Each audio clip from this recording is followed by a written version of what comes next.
you muted yourself. Bearish. There we go. Hello, everyone. Welcome to Paper Previews. I am Chris Parrish alongside with Ed Fries. Ed, how are you doing today?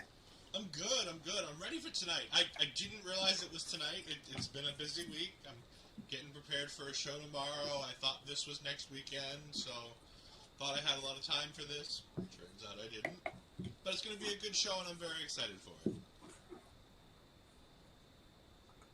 I'm having a little bit of hearing issues, so Ed, let us know a little bit about what you're excited for Elimination Chamber, as that is what we're previewing here today. I mean, we could talk Brock Lesnar and Bobby Lashley, and we will later on. We can talk about the fantastic things that are going to be this U.S. Men's Chamber match and all the fun things that can come out of it. But is it worth talking about anything else other than this main event? I mean, Sami Zayn versus Roman Reigns is going to be one of the biggest matches WWE's had in 5-10 years. Maybe the biggest match since Daniel Bryan.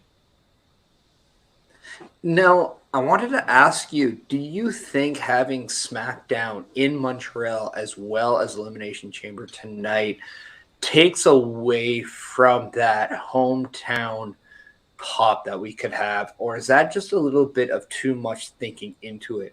I ask because you kind of want to have that organic, like, first time back feel, and I feel that won't now happen tonight as you did last night. But in another way, it kind of, helps rise it. What was your takeaway when you were watching SmackDown last night and saw it? Despite the fact that, yes, I think we're all pretty giddy that Worlds Apart is now back in See, our lives. That's the thing. I disagree with the statement that it's a bad idea to have both. However, I would have saved Worlds Apart for tonight. If I had done it, I would have saved Worlds Apart for tonight.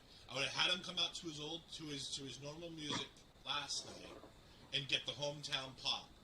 And then I think you could have elevated from that by going ahead and popping out with Worlds Apart after the fact. But okay, from a scale of 1 to 10, though, how happy are you about this? I'm great. I'm super excited to have Worlds Apart back. Sammy doesn't feel like Sammy as a babyface unless he's got Worlds Apart. Not that Entertainment Wrestling needs a particular song to be a babyface, but there's something special about the connection with Sami Zayn and Worlds Apart that just makes it feel more him. And as a babyface, I think he needs that. He has that feel with the audience. It gives that interaction. The thing with Seth Rollins that makes Seth Rollins so great is that crowd chanting along with his song. With Nakamura, same thing. There's something special about singing Nakamura's theme, even though there aren't any words to it.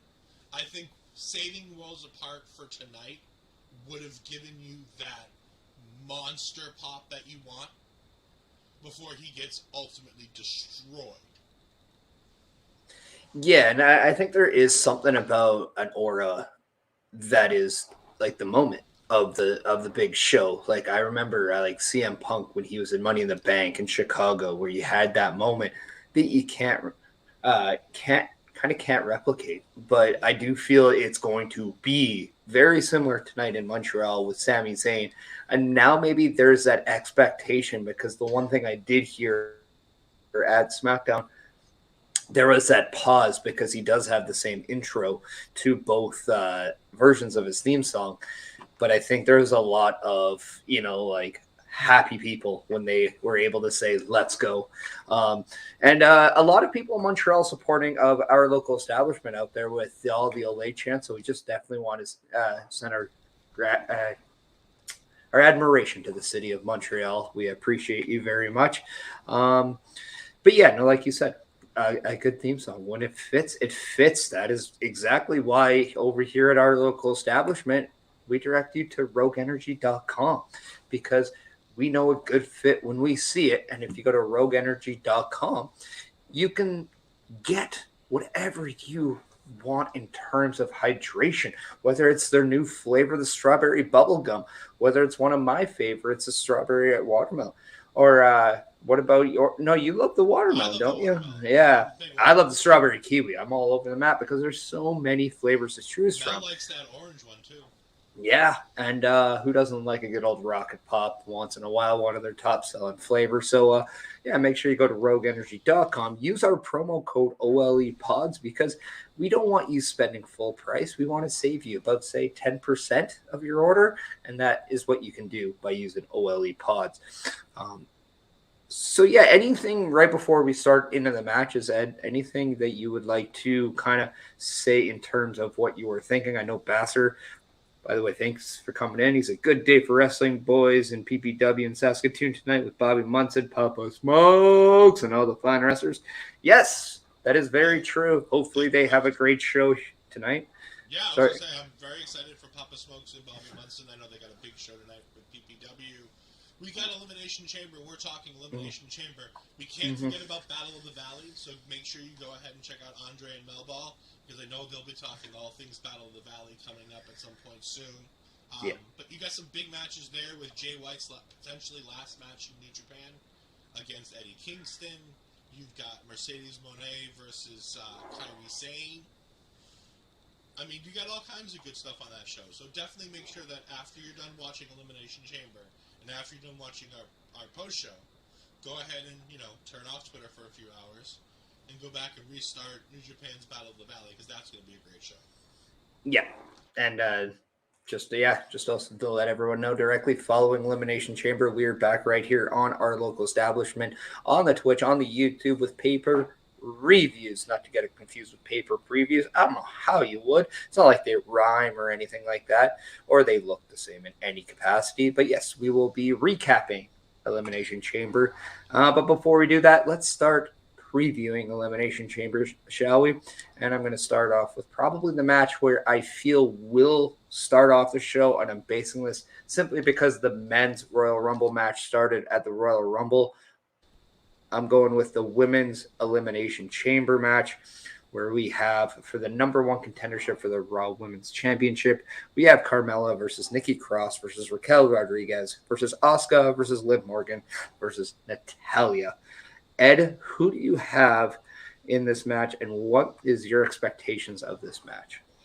I think this is going to be good. The women's chambers seem to tend to be a good match. I think these are all fine women's wrestlers who can put on a good show.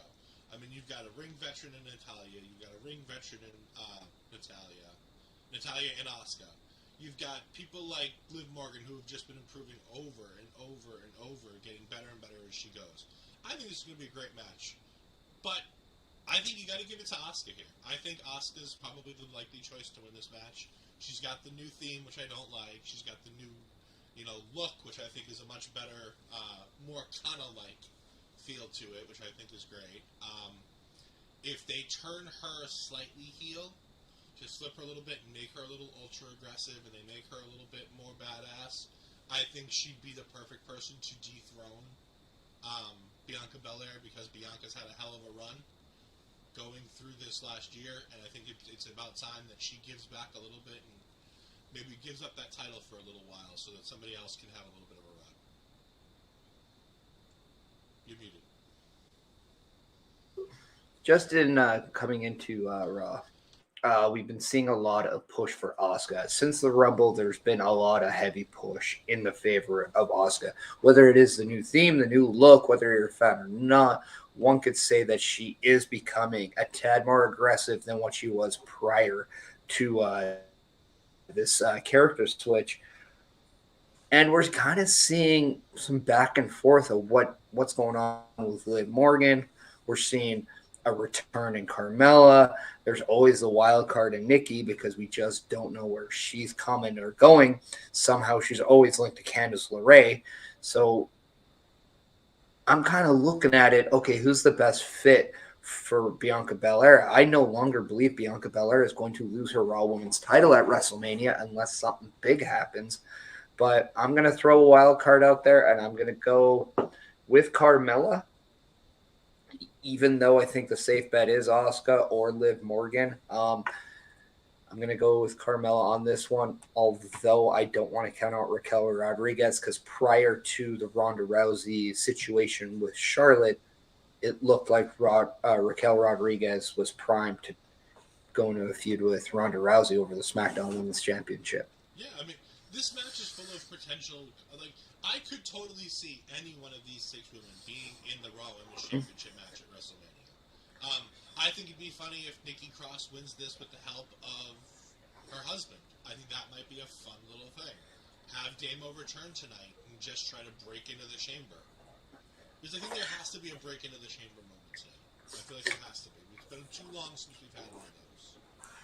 See, this I think would be like one of my fantasy booking like hopes. I would love to see Nikki Cross win this, go on to WrestleMania, only to see the returning of Sanity come in to help her achieve the said title, thus making Bianca Belair needing to know what she has to do to move forward. And that's when you see Montez Ford, you see Angelo Dawkins, you see Carmelo Hayes, you see Trick Williams. You kind of have that new version of the Hurt Business, but it's in a babyface role going up against Sanity. And I think that would be interesting. However, I don't think that's going to happen. I think that's just fantasy booking on my end. But Hayes did say he gave it 1 star of the review that he was having main roster plans talked about between him and WWE. I think anybody who watches WWE in a whole, including NXT, and doesn't see that Carmelo Hayes is going to be a future star on the main roster, drinks a lot more than I did at the Royal Rumble. And that was a lot. It was a lot. Yeah, you guys have some big cans out in the States, especially in Texas. Oh my Lord. But yeah, I think that any like kind of surprises you would like to see in this match, like anything, or like you just want these girls just to put on a good show. I just want these 6 women to put on a show. I don't think I need anything extra. Like I said, the only thing is if you're going to do a Sanity thing, having a big Damo or having Eric Young kind of pop into the cell would be something fun. Because we have the chamber and we haven't had one. Like, we haven't had, you know, I saw it on Twitter the other day. It's been like so many years since Edge beat up Kofi Kingston going into the chamber and stealing his spot. It's been forever since we had a spot like Shawn Michaels coming out from inside the chamber underneath of it to go ahead and screw over The Undertaker to get that second Mania match. Like, we've had moments like that before, but we haven't had anything recently. And there's a spot in the men's chamber, and we'll get to it when we get to it, that I have some fantasy booking about that, because I love to fantasy book some of these things in my own head as going forward. Now, before we move on, there's one person that we haven't really talked a lot about, and I do think it deserves a lot of merit, as we are in Montreal, Canada, for Elimination Chamber. Well, you and I aren't, but WWE is. Yeah. They're in the home country of one Natalia, and needless to say, she is going to get a homecoming reaction as well. Not to the lights of Sami Zayn, but a very good one at that. Not to mention, well, I mean, Canada, we just love our own. But with that being said, you gotta always expect that one. Perhaps we may not see a Sami Zayn world title win, but is it not plausible to think that maybe this is the time where they give Natalya that opportunity to go on to WrestleMania, to become a Raw Women's Champion, and to have that kind of story designed for her? Because the one thing we do see Triple H do since he's been over is he gives people opportunities, and he definitely does favor the ones that get him there, and he definitely favors the journeymen. So I do think it's worth noting that I very well could see Natalya defeating these people going on to WrestleMania, and perhaps having that underdog story against Bianca Belair, because I don't think that's a match we've seen in a while, if at all, on the main roster. Yeah, I don't think we've ever seen that match. It'd be a fun match, but again, we're into Mania season. We're about 6 weeks away from WrestleMania. We're at that point where the storylines are becoming clear. We kind of know what matches are, for the most part, happening. Natalya looks to be locked into that multi-team, tag team women's championship match. She's in a storyline with Ronda. She's in a storyline with Shayna. And Shayna and Ronda are heavily involved in the planning for a women's tag team title match. Yeah. So I That think that's where Natalia's like. I would love it. I mean, I think Natalia. I continue to call for Natalia to be brought to NXT permanently, or for a long-term run like Apollo Crews is, and a longer run than Dolph Ziggler had, and bring her down there and just let, because she came down for a short period of time. But the one thing that NXT Women's Division is lacking is an in-ring general. They don't have that veteran talent who can go in there with all these lesser experienced women and just, call the match in the ring for them. Really show them what they need to do and teach them while they're in the ring, as opposed to just teaching them behind the scenes.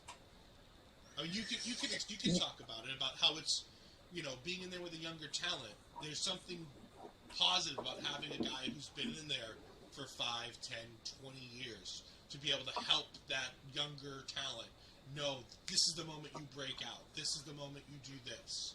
And really give you that knowledge to know this is the moment, and to teach you as you go through the match that's the point you have to do it. Yeah, but he's can't argue that. But what we also need is someone with you also need that freedom to allow those people to kind of go and trial and error for themselves as well. And that's why I love what they're doing. If there isn't something going on the main roster, they're down to NXT. And I know there's always going to be that sign of Natalia, because she has been in the company for so long. She is very open about how often she helps out people. And I do feel like maybe that's why sometimes she gets overlooked in positions like this, where right now it doesn't look like there's a clear-cut winner. And we all know that things always change like that during WrestleMania season. Who's to say that, the team of Shayna and Ronda Rousey doesn't, on a future episode of SmackDown, have that number one contender tag match with, say, Shotzi and Natalya, get one over on Shotzi, move on to Dakota Kai and Io Sky for those tag titles, and then we can go on in that feud. I don't know. WWE has a crazy way of putting things together lately that even to this day, I'm like, awesome. Let's do this. They're giving people opportunity. They're listening to the fans. They're not giving the same opportunities to the same people. It seems like there's a multitude of people doing a multitude of things. I mean, Ricochet and Braun Strowman getting that opportunity to Usos. The revitalization of Ricochet, because he's one of those guys that Triple H really enjoys. Bringing back into prominence people like Natalya, bringing back into prominence people like Rey Mysterio, and putting him in this well-defined feud with Dominic. There's so much good going on right now that, yes, and good morning to Noob, good afternoon to our good friend Noob who's jumping in. Yeah, Triple H has done a fantastic job of bringing life back to the product, not just with bringing in returns and stuff, because he did that for a while. But now it's like, all right, we're getting storylines that we understand, storylines that make sense, and that tell a story from start to finish. Yeah. And that's all we ever wanted. We just want to be entertained. We want to enjoy what we're watching, and we don't want to have our intelligence insulted. And right now, we can't say that's happening at all with the WWE product.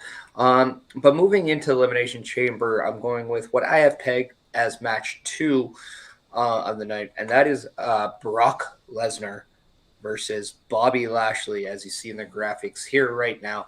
Elimination Chamber, as it is, powered by C4 Energy. Obviously live tonight at 8 Eastern, 5 Pacific. But yeah, what are your thoughts with Brock Lesnar and Bobby Lashley? Because one, you could easily have said that this could have been that WrestleMania worthy match. Yeah. It doesn't look like that's going to be the case anymore, especially after Bray Wyatt on SmackDown calling the winner out, whoever that is. But needless to say, I'm expecting an absolute chaotic match between Bobby Lashley and Brock Lesnar.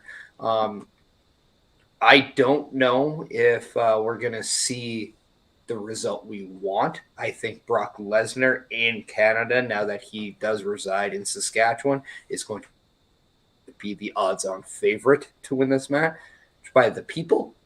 But I do have Bobby Lashley as my winner tonight to close out this feud.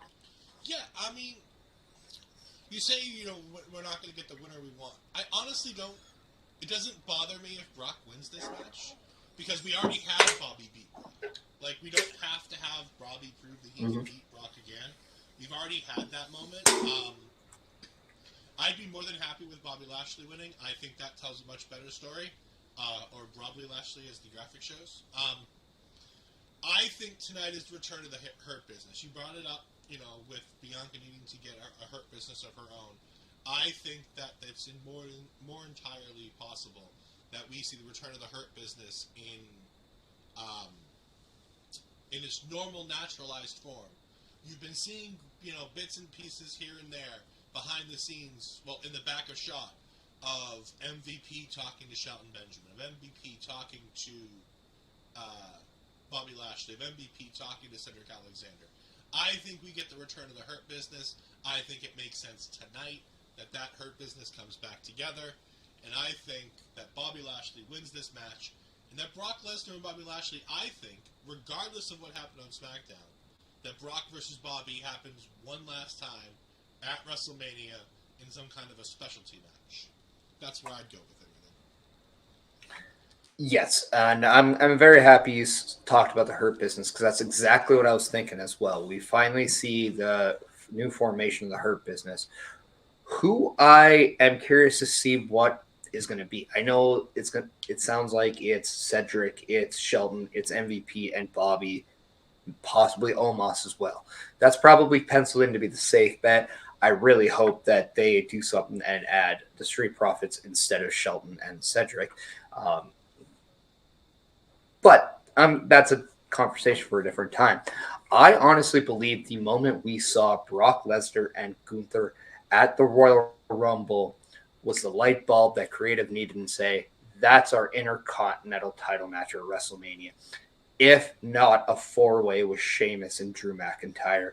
And holy cow, is that a lot of LBs in one ring. That's a whole lot of big, meaty men slapping beef. Yeah, if Big E is not having a barbecue of big men, whatever he wants to say, if he's not excited about that, I don't know what I can say. But I think this is going to be not very move heavy.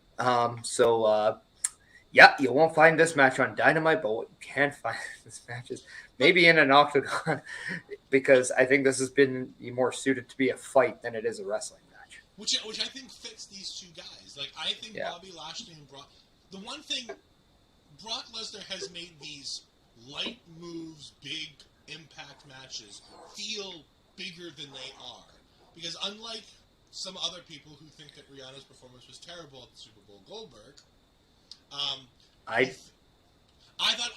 didn't love the performance either, but I wouldn't go out and say the things that Goldberg said. It wasn't for me, but I do give her respect for doing it. I agree. I think there were a ton of people who enjoyed that performance, and you just lose me at lip syncing. You know what?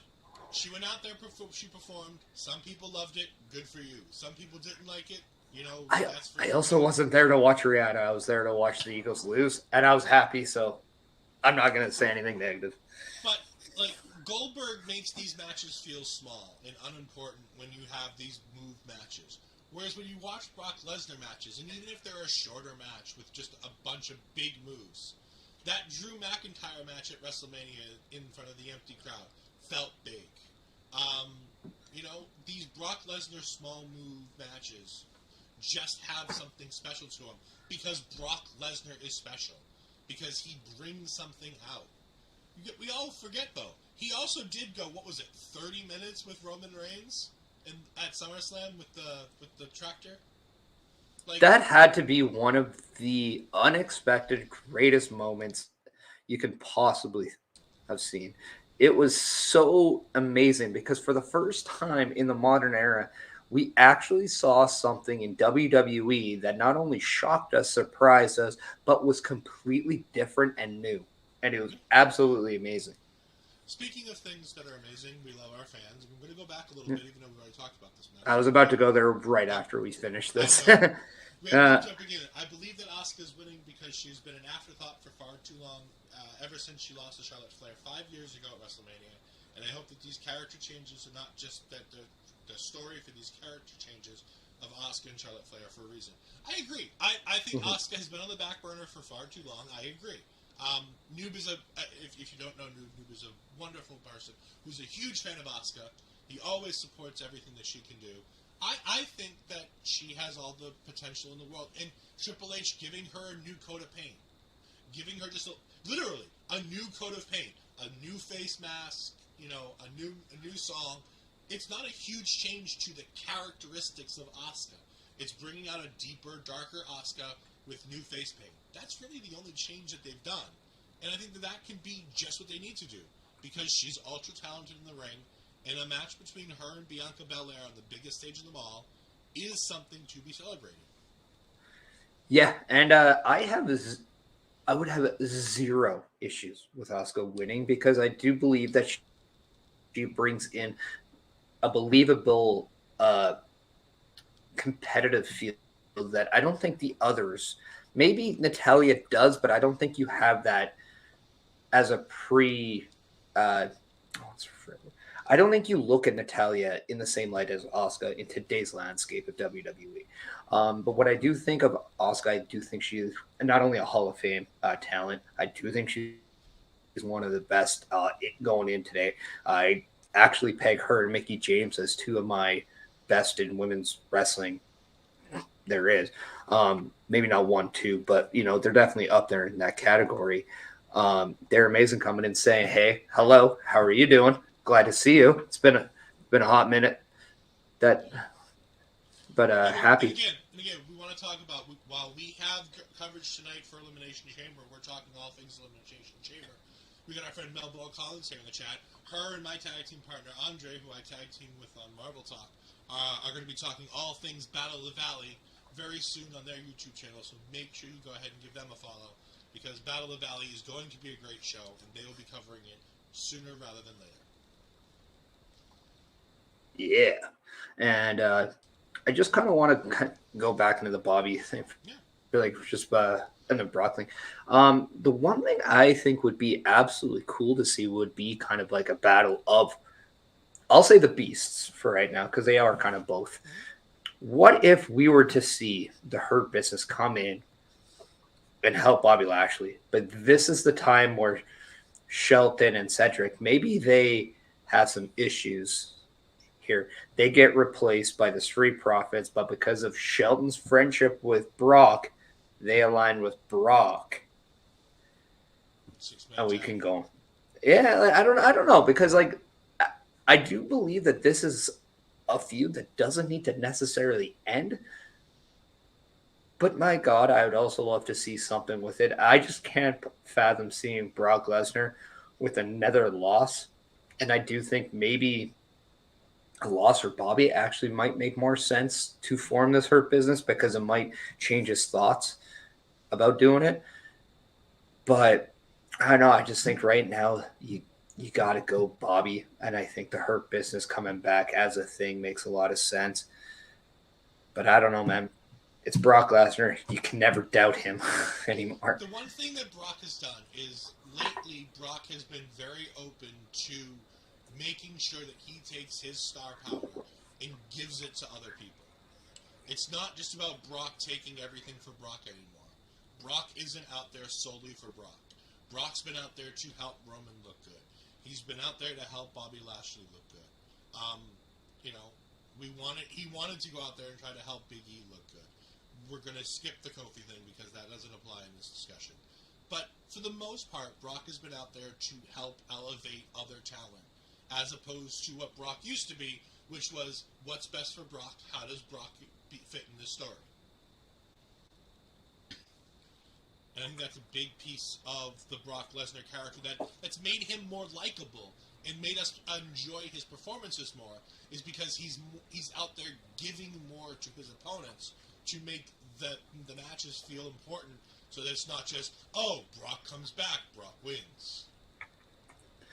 Yeah, and talk about giving back and revitalizing yourself. We want to revitalize your guys' taste buds with Rogue Energy, but we told you where to go. We told you how to save money, but we didn't tell you what they have. So here's a little video to show you what flavors Rogue Energy has.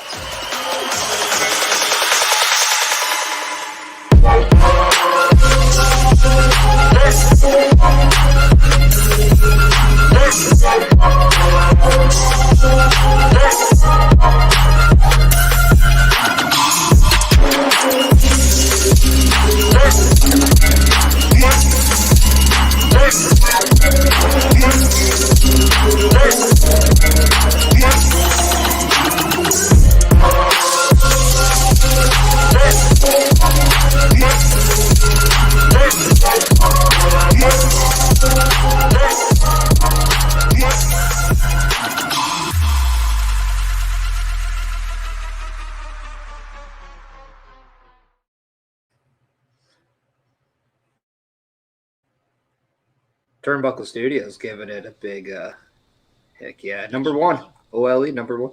Yeah, definitely appreciate it. And I know Turnbuckle Studios, that is our good old friend Carl Carafel, which you can see him taking the place of one Bobby Munson tomorrow at this time for Bustin' Out. So make sure you're checking that out, as well as I plan on taking him off the rails in a very heterosexual type of way.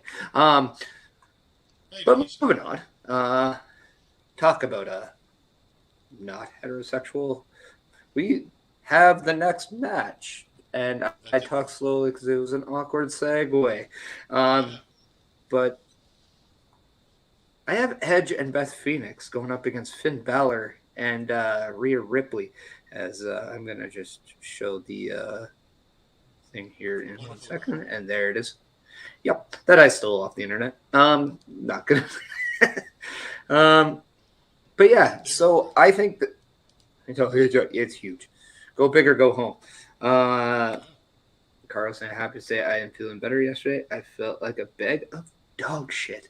Well, you know what? That's not good. That's just not good. One. Well, glad you're feeling better today, Carl, because it's Elimination Chamber Day. You got to get up for it.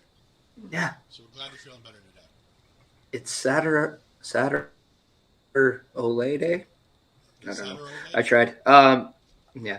But we also have the Glamazon and the Rated R Superstar going up against the Prince and the 2023 Royal Rumble winner in Beth Phoenix, which I think I know I was expecting this match for a while. I heard about this being a potential match prior to the Rumble. So, yeah, where do we want to begin on this one? As Carl was saying, it's also CWE Day as well. Yeah, I mean, everybody... It's just a wrestling day. It's just a wrestling day. Before we think into my thoughts, I want Mel to go ahead and finish her thoughts on this. I have a request of Beth in this match. What is that request of Beth? While you go ahead and tell us what that is, I'm going to go ahead and talk about this match. Don't want to mute yourself if you want to talk about it. Well, no, I know, but I need to cough. There's going to be an awkward transition, so I need to take 2 seconds to cough. Oh, she wants Pants Balor to be Trunks Balor. I know she says Pants Balor here, but she wants to get rid of the pants. She wants the trunks back. Yes, I wholeheartedly agree with you. I think Pants Balor, Jamiroquai Balor, as he's been lately, is a bit off-putting. I'm confused. Didn't she say she had a request for Beth in this match? Oh, to Pants Balor, to get rid of his pants. Oh. Yeah. No, I mean, that's just naughty, Mel. That's just naughty. I mean, it is Balor. I mean, we all remember Balor.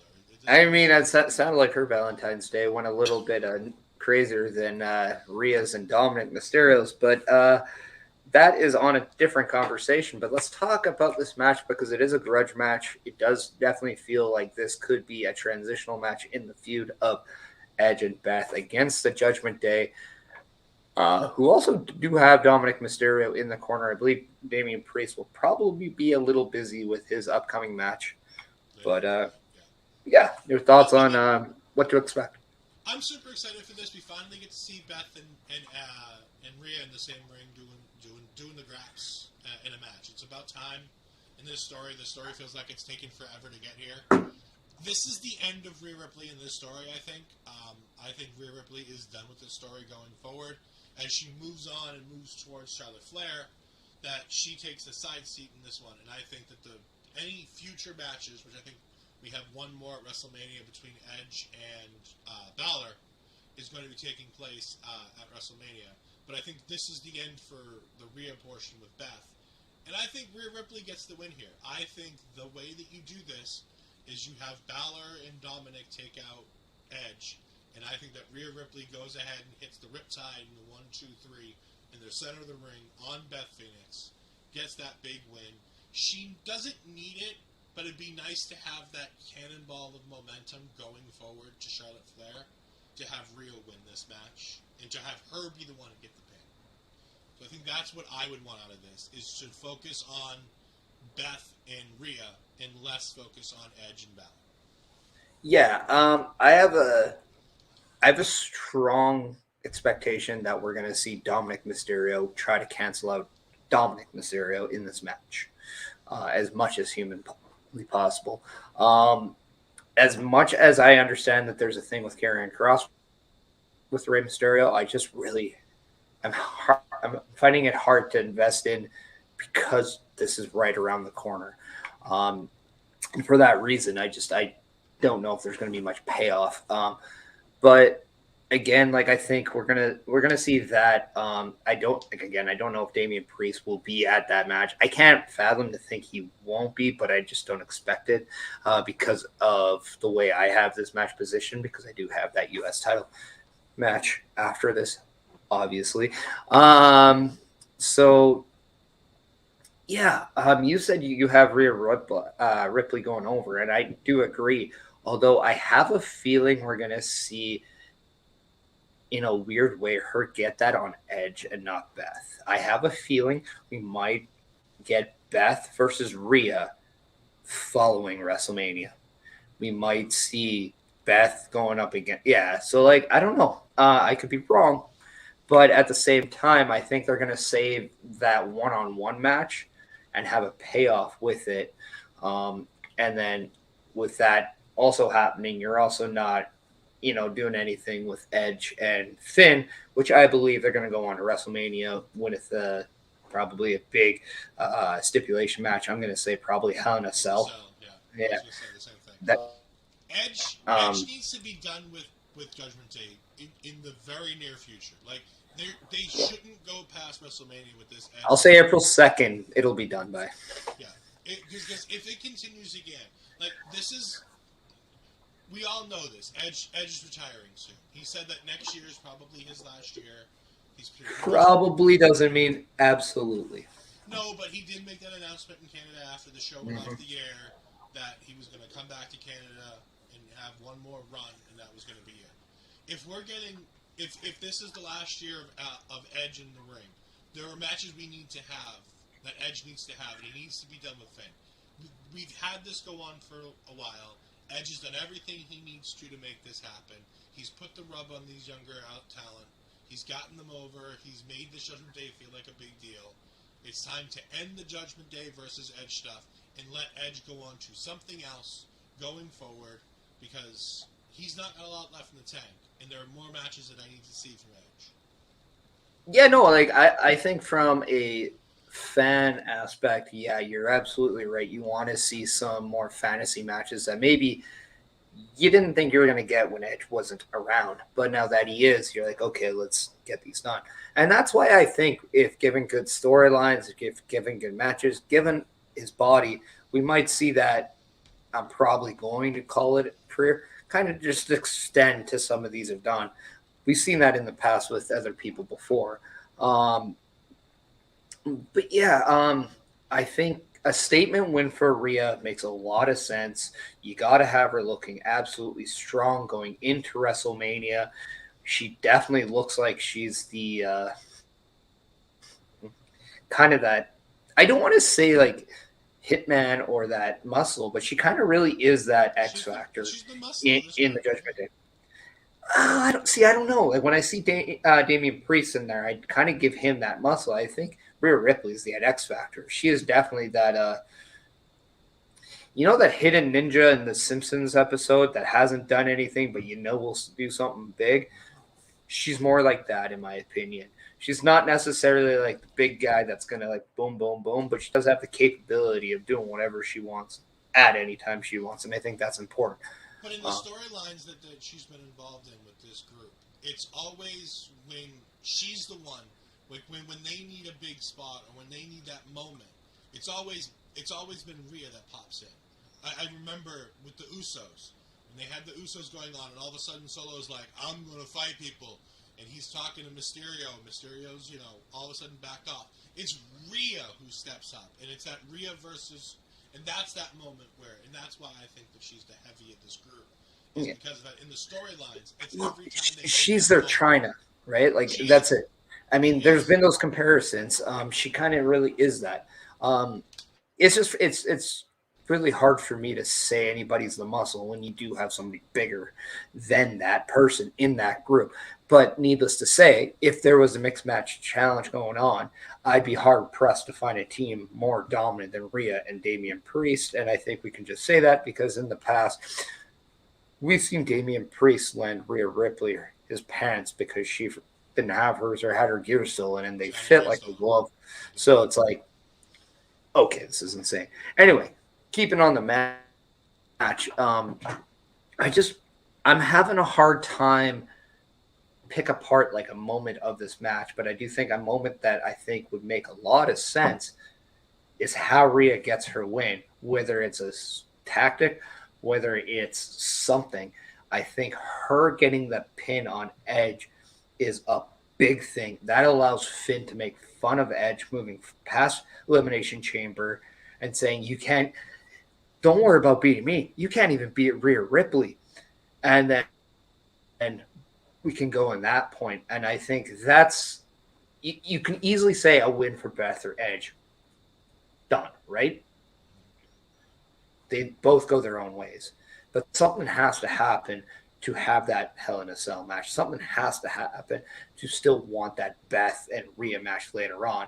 And I think not having them intertwined with the respectful gender opponents would be the right way to go. So I would actually have Rhea pinning Edge for the 1, 2, 3, and then I think that's a great way of actually having everything go.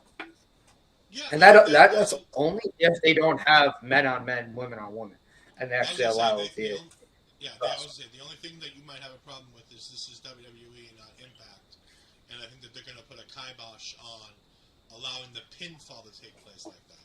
Like, I could see Rhea hitting a riptide on Edge because they've allowed Rhea to be physical with the men before, and I don't see an issue with that. I don't know if they would let her pin him to win the match.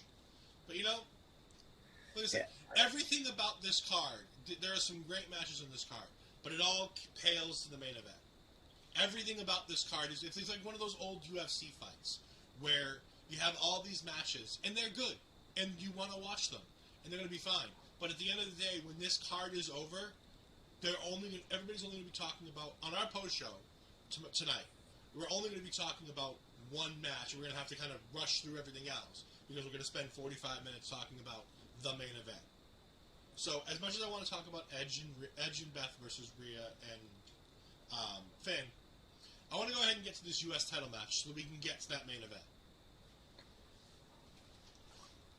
So we have the U.S. title match. We have Montez Ford, Johnny Gargano, Bronson Reed, the U.S. champion Austin Theory, Seth Rollins, and Damian Priest.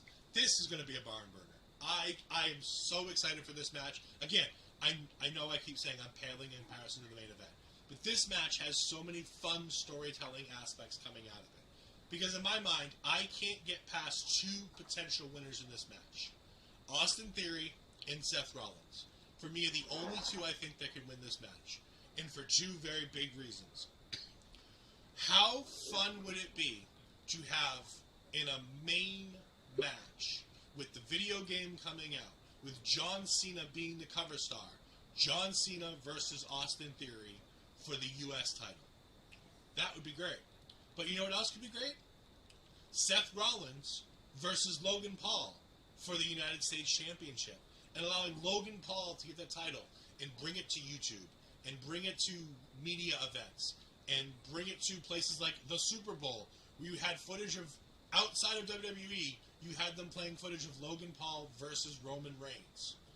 Like, there are so many positives that you can get with, well, Logan Paul is a dirtbag and Logan Paul isn't the greatest person in the world and I don't respect him outside of the ring and all the things he does sometimes out there. I know he's a big name who gets a lot of buzz.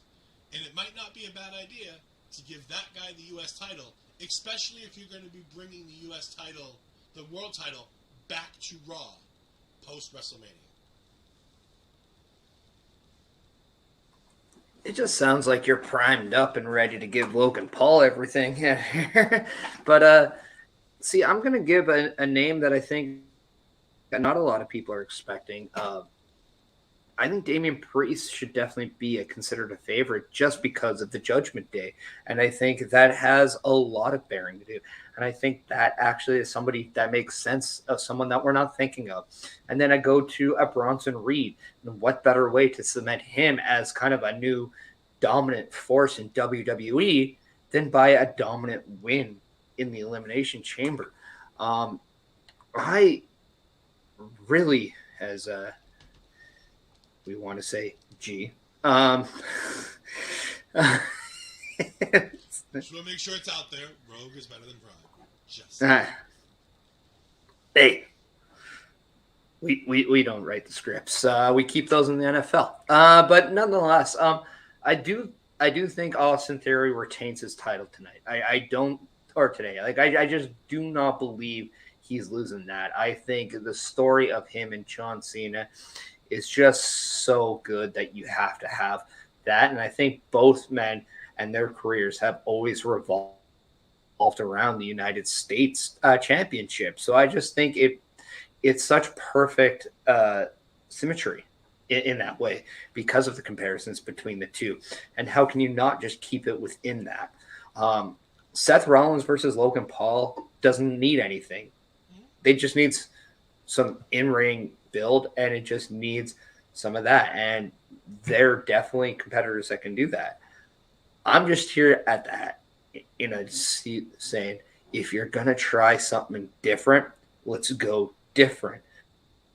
Let's not give it to a match that we know is going to be a WrestleMania match, one of the ones we're going to feature on.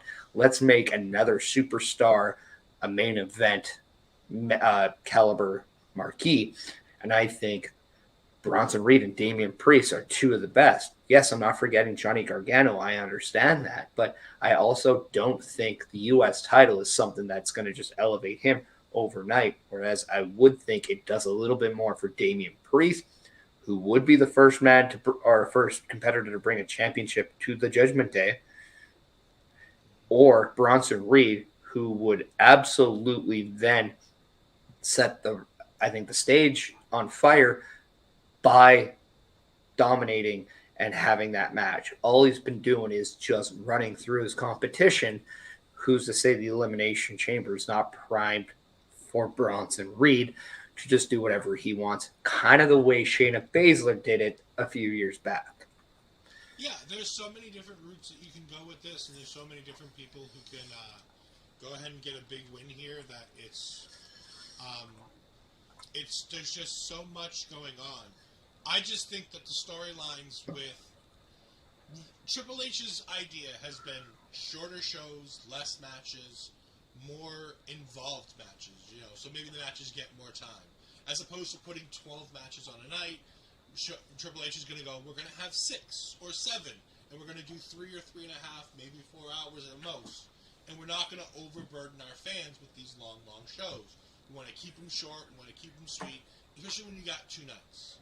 So while I love the idea of going ahead and putting a title on somebody who can go ahead and be that next big champion, I wouldn't mind also putting it on somebody to get us a big marquee match.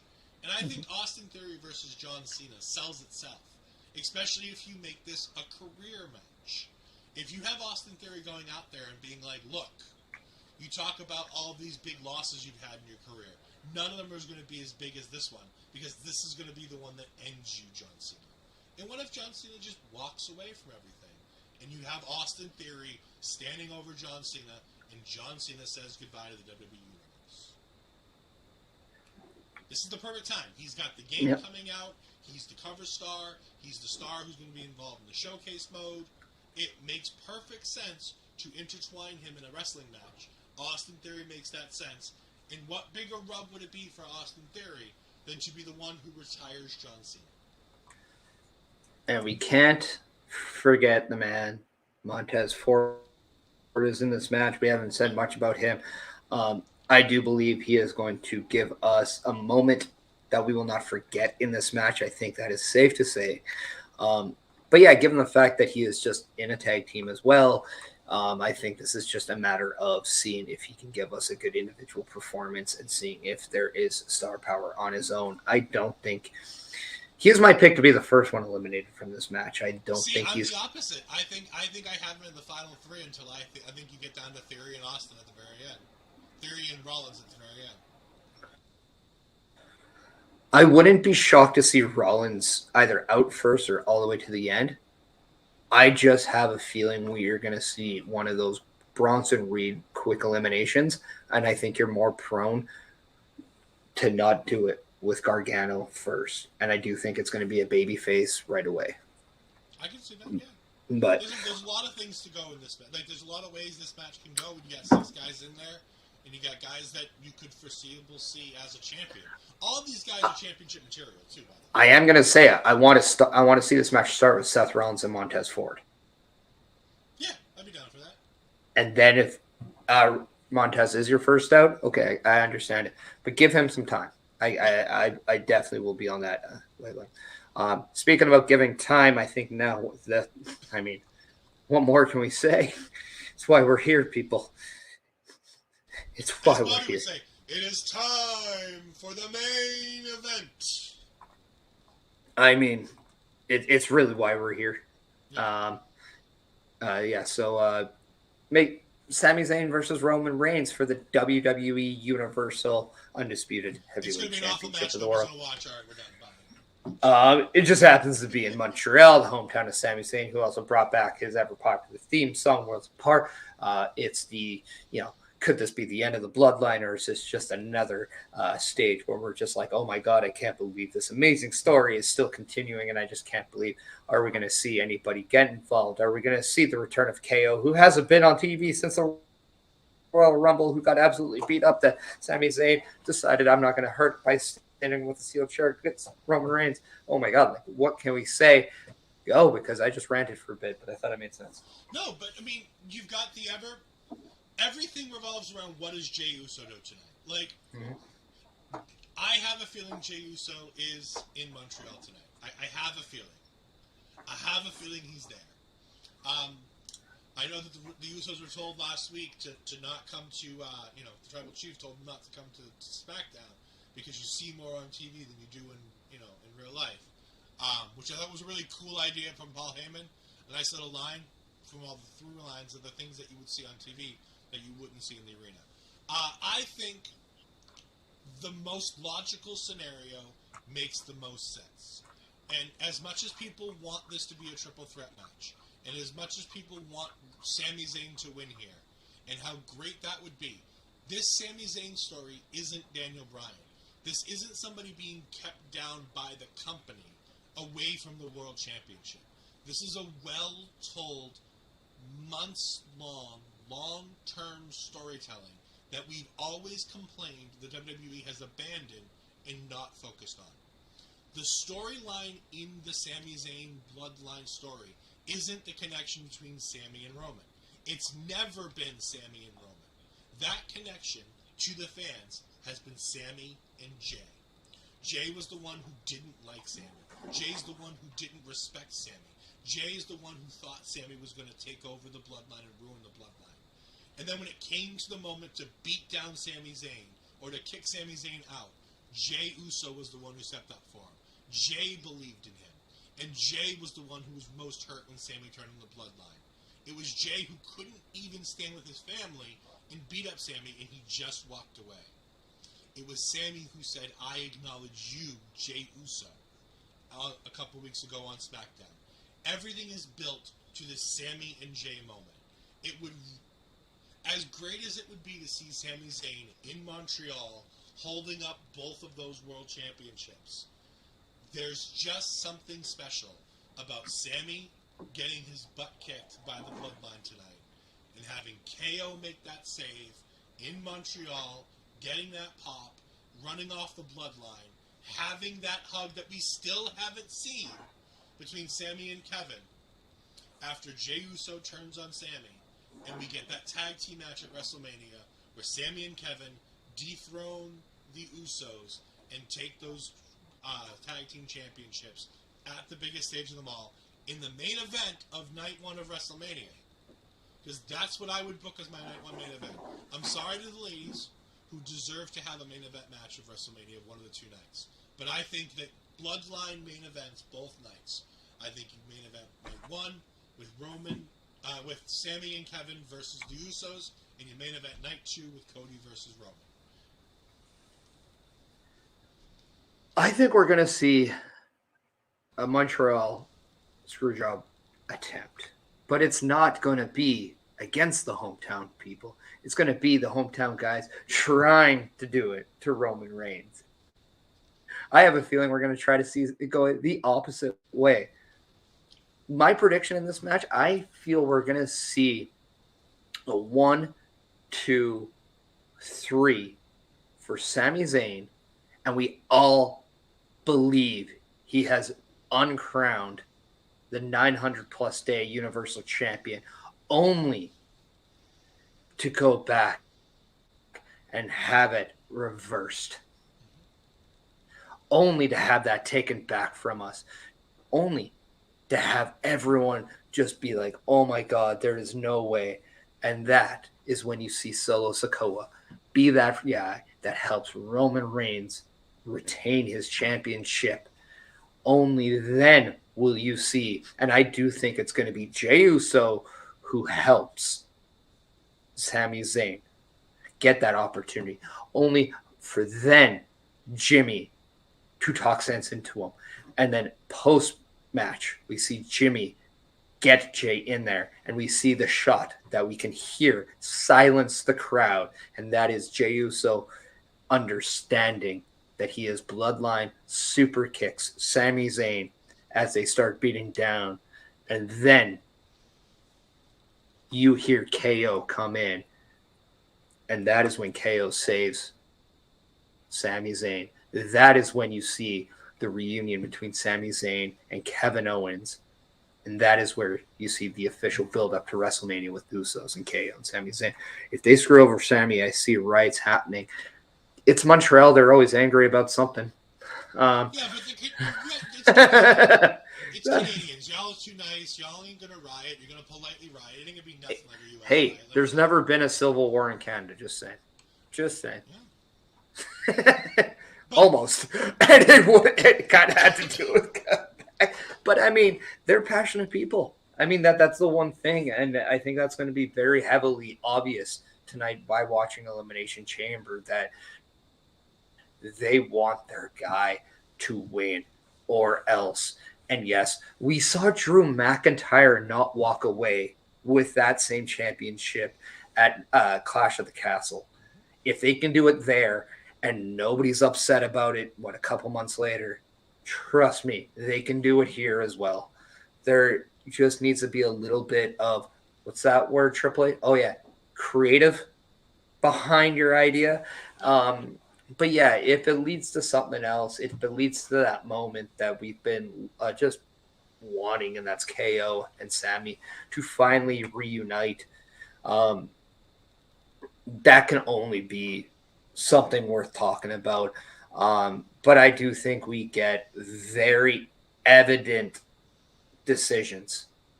And that is, I think Jey reconfirms his association to the bloodline.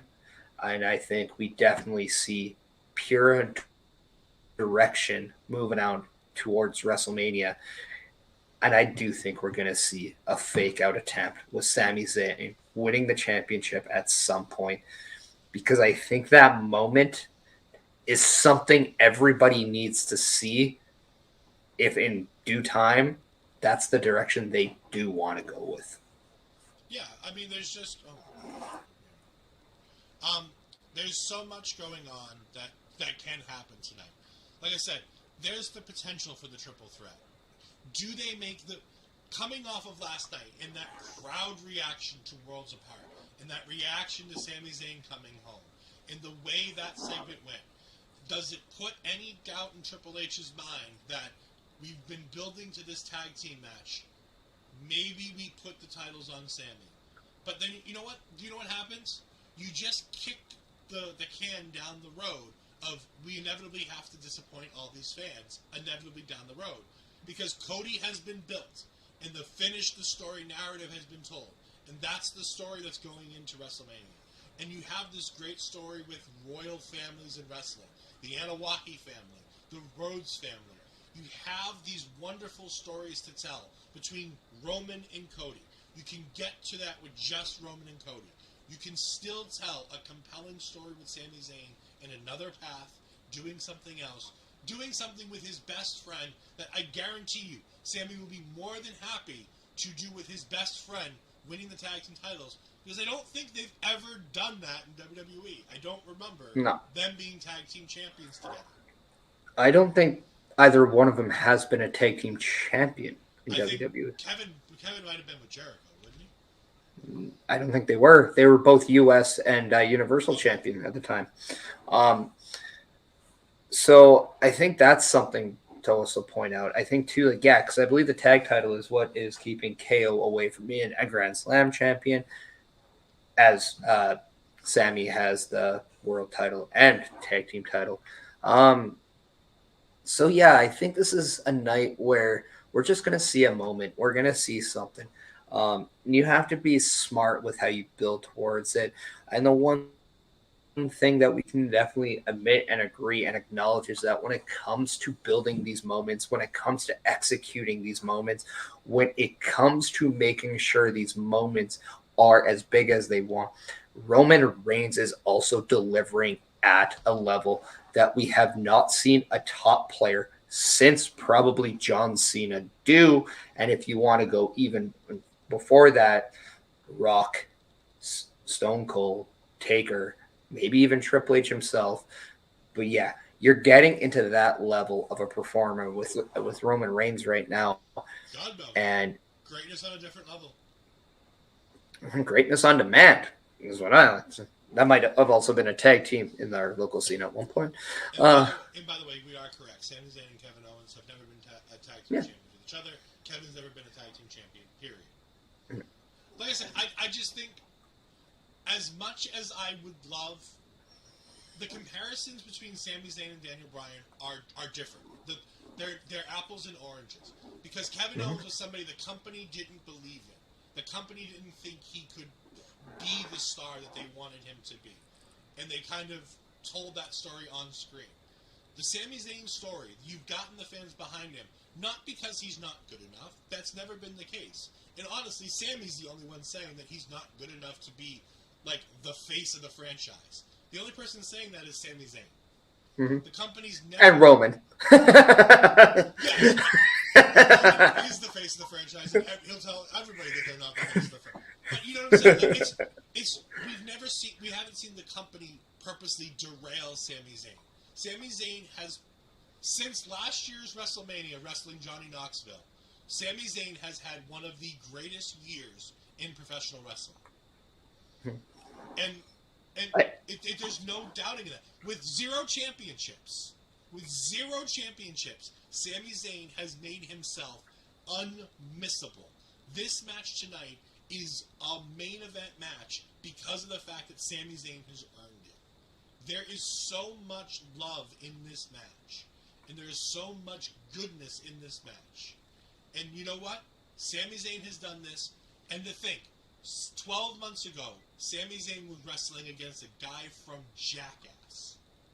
And he's propelled it to 11 months later, he is wrestling Roman Reigns in his hometown for the undisputed World Heavyweight Championship, Universal title, whatever they call it now. It's on the big show right before WrestleMania, nonetheless. Like in the heart of WrestleMania season, Sami Zayn is undoubtedly, maybe undisputedly, perhaps universally, but definitely honorably, a main event player right now in the WWE. I thought I cut that one pretty well. Normally, the opponents going in from Royal Rumble to Mania are all just figurehead opponents that we know they're going to lose.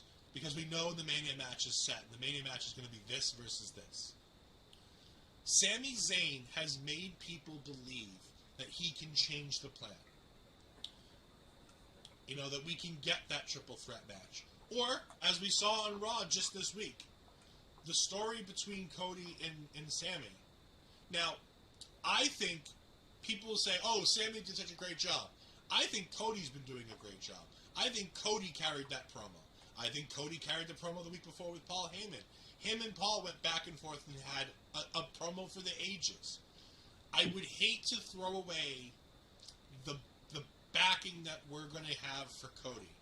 And also, the hate that we are going to have for the Bloodline coming out of this match. When Sami Zayn is beaten and bloodied and left in the ring, and you have Roman Reigns standing tall. You've made Cody Rhodes a babyface, and you take away all chances of the crowd turning on Cody by making sure that Roman destroys Sami Zayn tonight. Yeah, I think that's just it. Like by the audience that you see, like it's going to be absolutely amazing, because I know that we know a lot of people who are going to be at Elimination Chamber. I can tell you just from experience being at the Rumble, there's going to be things that we're, as people watching on TV, are just going to be absolutely enthralled with. There's going to be moments being there live that's going to captivate a whole different experience.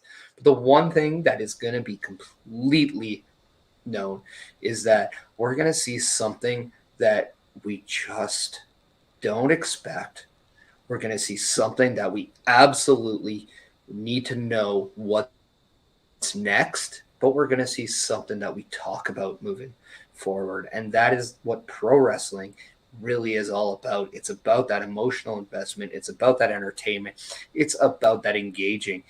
The fact that you can get this giddy at whatever age you are about something, that just shows that what you're doing and what you're watching is good. And what we can say about the Bloodline against Sami Zayn, Cody Rhodes, anything, it's just good.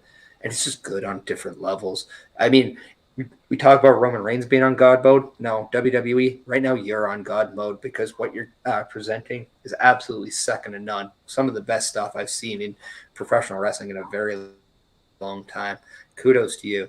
But if we're talking about Elimination Chamber after tonight, that's a great thing. And you can, on OLE Twitch and YouTube, Pay-Per-Reviews, we'll be recapping the Elimination Chamber match. Ed, your pick is Roman Reigns? Yeah, I'm absolutely thinking Roman Reigns. Yeah, mine as well. But it's hard to, as Sami Zayn said it, despite a win and a loss, it's hard to think he is truly a loser going out of this match. And I have to agree with that. He's made himself a main event star. And the main event isn't only just for the world title. There's more to being a main event star than being in world title matches and holding that world title. It's the company knowing that they can believe in you. And the thing we've learned in the last 12 months is that this company, in Triple H especially, believe in Sami Zayn. They believe in him to go out there and do what they need to do to make the big decisions and to get the crowd on board and to get things to happen. Sami Zayn, win, lose, or draw tonight, has elevated himself to a place where I don't think even his world championship win, if it ever happens in the future, will be bigger than what happens for him tonight. I mean, I hope if he's ever to win the world title and it's not tonight, it is as big, if not bigger. But I understand what you're saying. Like, this is the moment that we will never forget. And I can't wait to watch it. We're literally hours away from this show now, and it's just going to be absolutely amazing. TikTok. Yeah. In the words of Mr. Cross, TikTok is right, Ed. Thank you for coming in. We want to thank everyone who's stopped by and joined us watching. We want to wish you a great Saturday and hope we can see you later today for paper reviews, and then tomorrow for Blessing Out. We don't have a calendar because there is not one made for next week yet. It is currently in the process. But right now, Ed, where can we find you? You can find me on Twitter at EdFries12584. You can find me on Twitch at EdFries2002. You can find me here every Tuesday night co-hosting with Asher Pizarro for taking over as we talk all things NXT.